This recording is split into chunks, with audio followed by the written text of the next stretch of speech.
Good afternoon. Welcome to the latest monthly instalment of the resource pack. And this month we're looking at improvising with chord tones,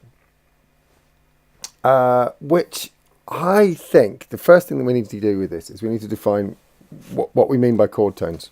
So the way that we find our triad is we play in thirds. We go 1, 3, 5. The next one up is the seventh. So this is playing every alternate note, so all the odd numbered notes. 1, 3, 5, 7. So on top of every triad we can add a seventh. So if that's written in the chord chart, then maybe that's not considered a passing tone, passing note. But if it's not there, are we changing the harmony? Is it still a passing note? How long do we need to sit on it before it actually becomes part of how we perceive the harmony? I think all of that makes life way too complex. I think the easier way to think about it is to actually see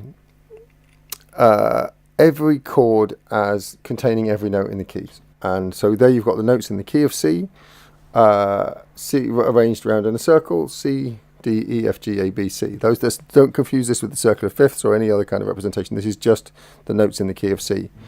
Put round in a circle rather than in a straight line. Normally we learn these things in a straight line because we're thinking about playing scales. But actually harmony, and when we're thinking about how notes function within a key, it's not a linear concept. It doesn't have a beginning and an end in that way. It's a set of relationships.